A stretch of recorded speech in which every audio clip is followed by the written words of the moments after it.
Greetings and welcome. I'm Steve Clemons, editor-at-large of The Hill. Thanks so much for joining us today. This is going to be a great set of conversations we've titled The Future of Defense Summit.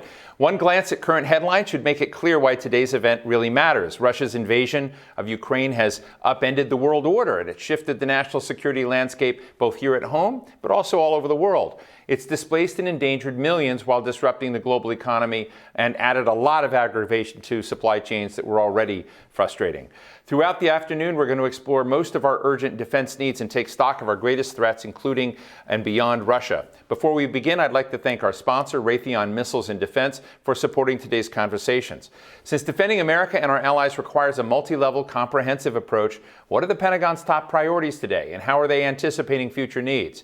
In the same vein, what emerging technologies and innovations are most vital to securing our strategic priorities, both physical and digital? We're going to be putting these questions and more in front of our fantastic speakers, but first a few housekeeping notes. You can tweet us at The Hill Events using the hashtag, and hashtag's always more important, hashtag The Hill Defense.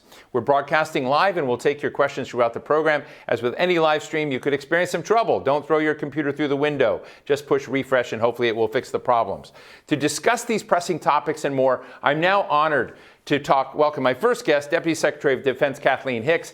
Deputy Secretary Kathleen, it's great to see you again. I would ask you if you're having fun in your job, but I know that you get those 3 a.m. phone calls on a regular basis. But as we kind of right now, we're at this news where the President Biden has submitted his FY 2023 budget. Tell us what the Pentagon figures in the budget, and tell us why we should either be heartened or worried about what the Pentagon is in for. Well, thanks, Steve. It's great to see you again, and thanks for having me today. Our budget request from the administration is for $773 billion. That's a little more than 8% more than we put forward in last year's, the fiscal year 2022 budget, and about 4% above what Congress authorized for the 22 budget. So either way you look at it, there's clear growth happening on the defense side. Why did we do that?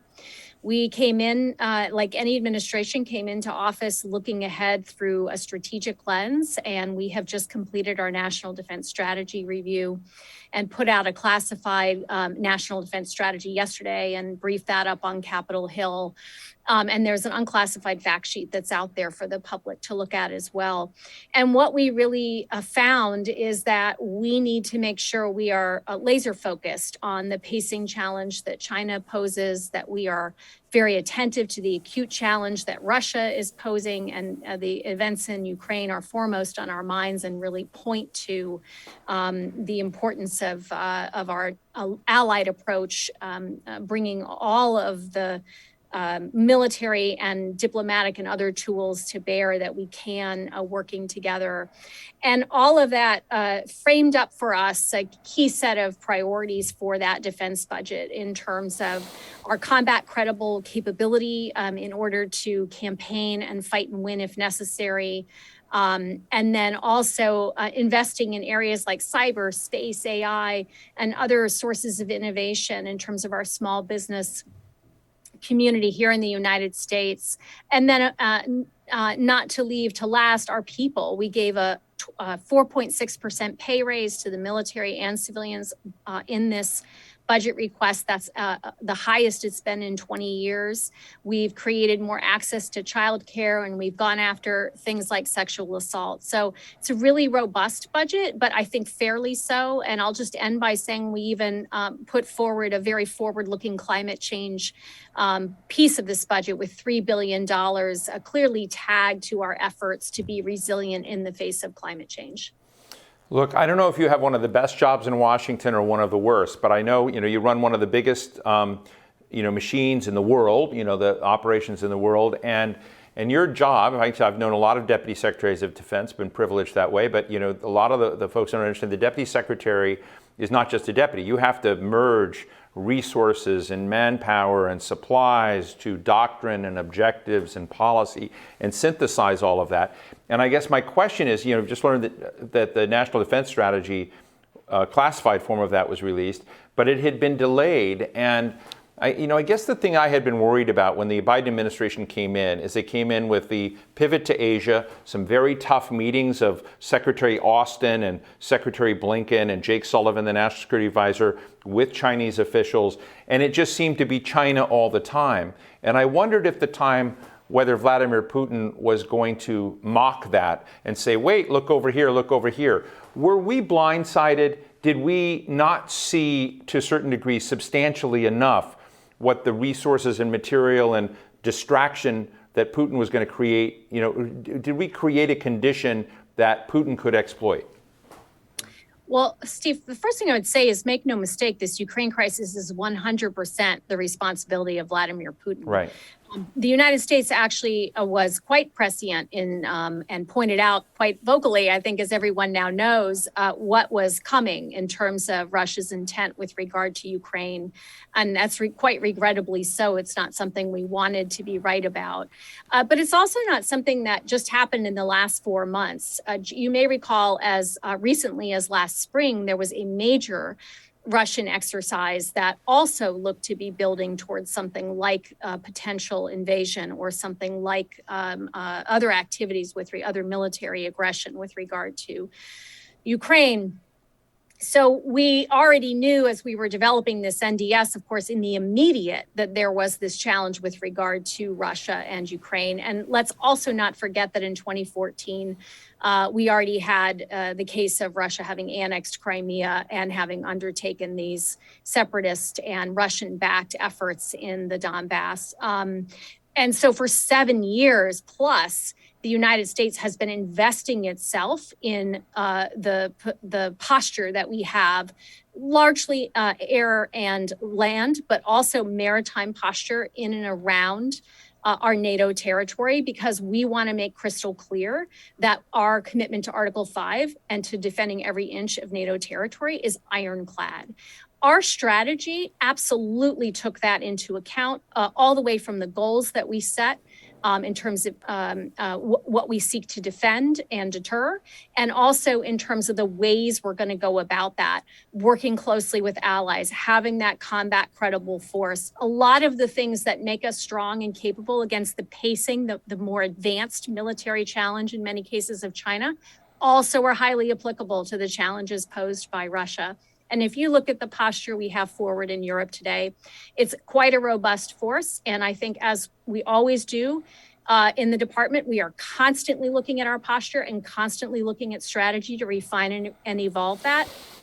So you may see some further refinements as we go, but none that I think will fundamentally shift where we are with our strategy.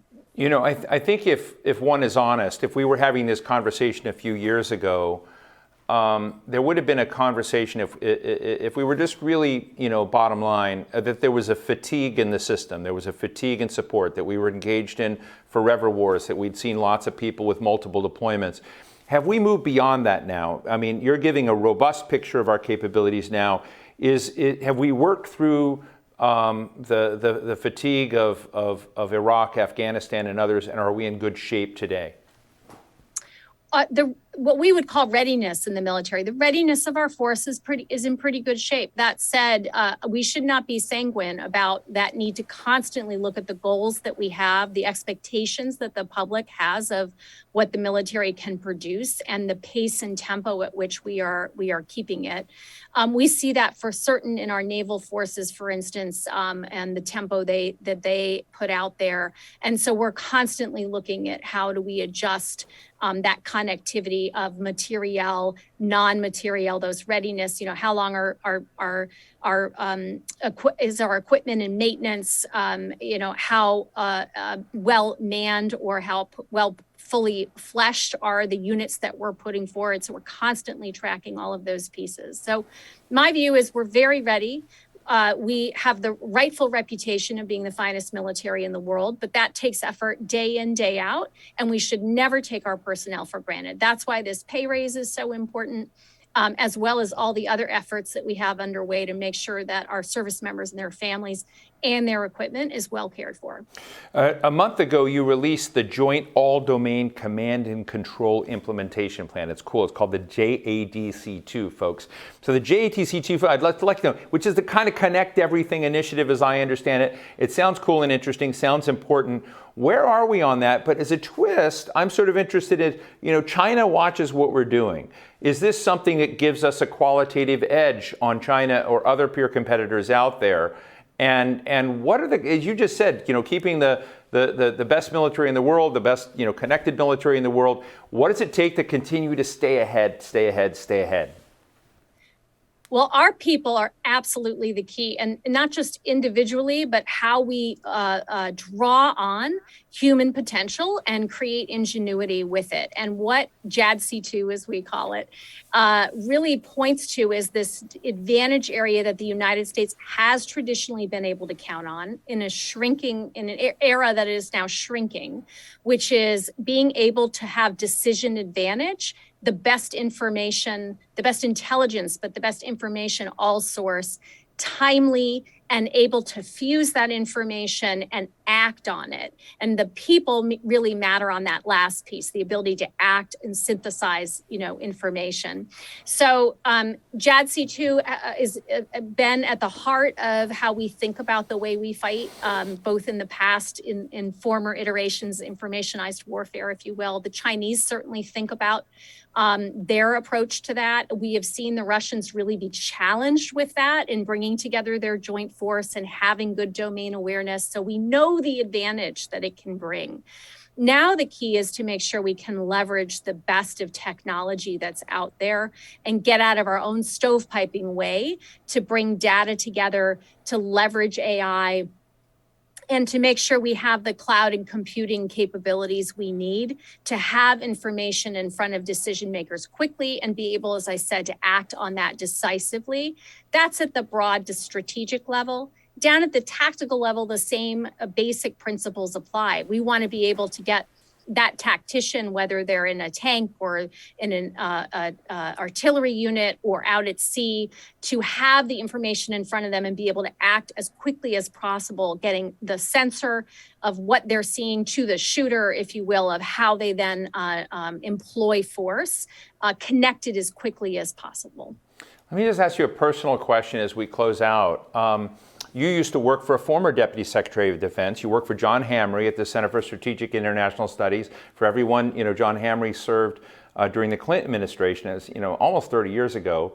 During that period, and I'm just interested in how the map, the strategic focus, and the toolkit you have has changed. I'm sure you've talked to John, before you came into this job. He probably gave you some advice and counsel, on how to not worry about the wrong things, how to worry about the right things. I'm just interested if you've reflected at all on how the position you have today has changed, if it has at all, since the time that John Hamre was there as Deputy Secretary of Defense. Well, first of all, John Hamre is the greatest of Americans, and I was so privileged to work for him at CSIS, as you point out, directly. And then I'll just say, without aging myself too much, indirectly back at the Defense Department when he was the Deputy Secretary. So I was able to really see how he did the job at the department, and as well as multiple other deputy secretaries of defense. One of the, I guess I'd say, advantages of having been a career employee years ago is I have seen different deputies and different secretaries organize all these aspects that you pointed out in your introduction that are so important to synchronizing in the department. And John is the best of the best at that, and certainly was as deputy. So one of I'd say the biggest issues really are continuity and not change. And the biggest issue of continuity and what makes a deputy anywhere successful is that relationship with the secretary, in my case, or your principal, and making sure that you just have a very strong working relationship, communication advantage. And that is absolutely true for me with Secretary Austin. He's a fantastic secretary, and we have a very strong communication channel, good lines and roles and responsibilities. And that makes it very easy for me to do my job. That was true when John was the deputy secretary, and it's certainly true today. We have more data connectivity, as I pointed out before. We have better computing power. But at the end of the day, it's about the people. It's about understanding what incentives shift organizations to move in the direction you want them to move. And that's what we're really about at DoD. It's about defense innovation and how we get concepts and capabilities tied together to meet the objectives the American people are putting out for us. Well, Kathleen Hicks, Deputy Secretary of Defense, good friend, thank you so much for taking us, behind the curtain a little bit so we understand how you're approaching many of these evolving national security challenges to the United States. We really appreciate your time. Great. Thank you so much, Steve.